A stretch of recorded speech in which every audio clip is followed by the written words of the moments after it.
पाए उसके मुंह के सामने इतने कैमरे लगे हो। एक साइड ले लो कोई।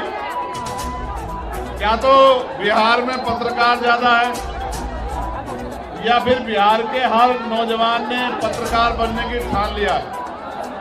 तो मैं आपसे आग्रह करूंगा, एक साइड ले लो कोई भी ना, सामने से हटा लो, एक साइड कर लो कोई भी। ये जो कैमरे वाले साथी एक साइड आ जाओ, ये सारा सामने मत करो वरना हटाना पड़ेगा, डिस्टर्ब हो जाएगा। कोई एक तरफ था तो दिखने दो, ये हटवा दो।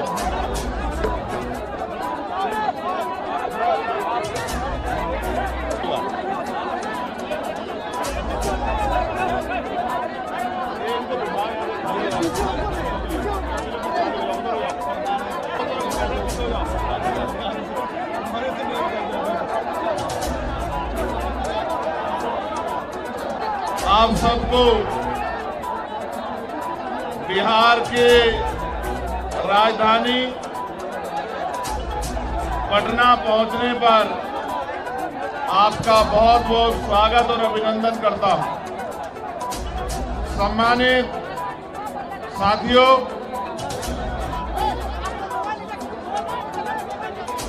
आज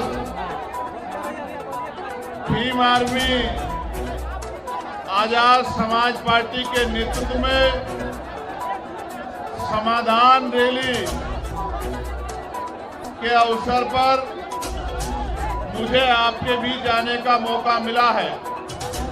इसके लिए मैं यहाँ की लीडरशिप का, भीम आर्मी आजाद समाज पार्टी के प्रदेश कमेटी का, परमंडल कमेटी का, जिला कमेटी का, विधानसभा सेक्टर और बूथ कमेटी के नेताओं का बहुत बहुत धन्यवाद करता हूं। आज समाधान रैली में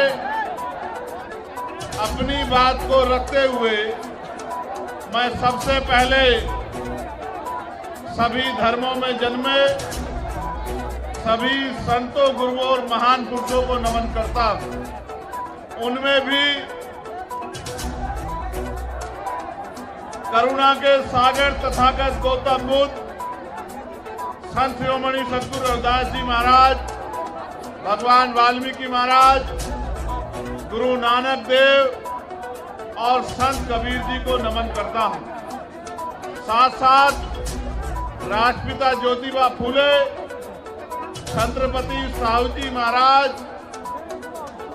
डॉक्टर बाबा साहब अम्बेडकर, ईवी पेरियार रामा नायकर स्वामी, पेरियार ललई यादव, बाबू जगदेव प्रसाद कुशवाहा, जननायक कपूरी ठाकुर, महाराजा चौहरमल, बिजली पासी,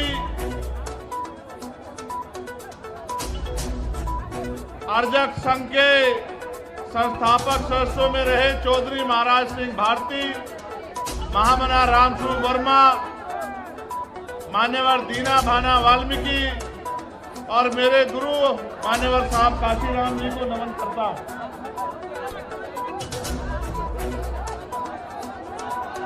आज हम सब लोग एक विशेष उद्देश्य के लिए पटना में इकट्ठा हुए हैं और जब मैं यहां आया और जिस तरह का प्यार, जिस तरह की संख्या मैंने आपकी देखी तो मेरा विश्वास मजबूत हुआ कि समाधान सुनिश्चित है। आपकी समस्याओं का समाधान आने वाले कल में सुनिश्चित है, क्योंकि जब जब आप अपनी समस्याओं के लिए ईमानदारी से काम करोगे और समस्या का हल ढूंढने का प्रयास करोगे तो क्योंकि भारत में लोकतांत्रिक व्यवस्था है और बिहार तो लोकतंत्र के जननायकों में से बड़े बड़े नेता जिन्होंने बिहार में जन्म लिया, ये क्रांतिकारी धरती है। यहाँ की समस्याओं का हल तो बहुत जल्द सुनिश्चित हो जाएगा।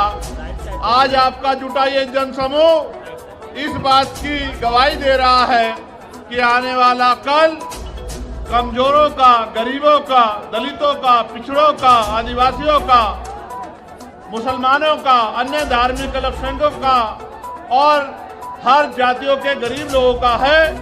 ऐसा विश्वास मेरा आज आपकी संख्या के आधार पर यहाँ मजबूत हो रहा है।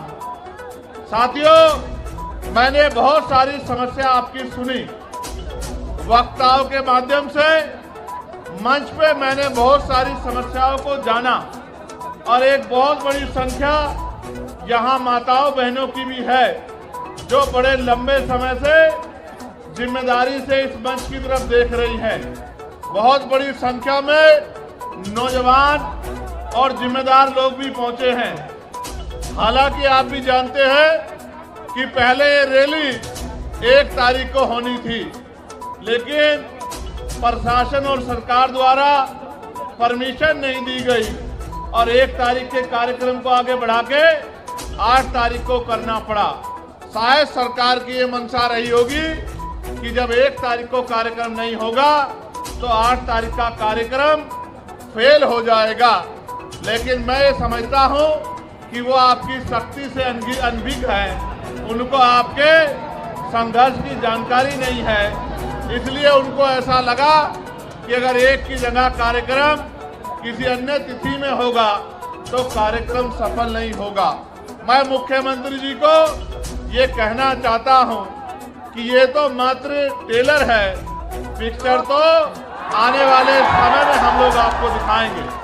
सम्मानित साथियों, ये देश 15 अगस्त 1947 को आजाद हुआ है। 14 अगस्त 1947 को हम लोग इस देश में ब्रिटिश हुकूमत के अधीन थे। ब्रिटिश हुकूमत के अधीन होने के कारण इस देश में बहुत सारे हक अधिकार हक वंचित समाज के लोगों को नहीं थे। यहाँ तक कि इस देश में सदियों से चली आ रही कुप्रथाएं भी थी, जिनमें विधवा विवाह न होना, बाल विवाह होना, महिलाओं को सती प्रथा जैसी कुरीतियों का सामना करना और भी ऐसी बहुत सारी कुरीतियां और प्रतिबंध लगा के हक वंचित समाज के लोगों को गरीबी, बेबसी, लाचारी और जुल्म जाति का जीवन जीने के लिए मजबूर किया गया था।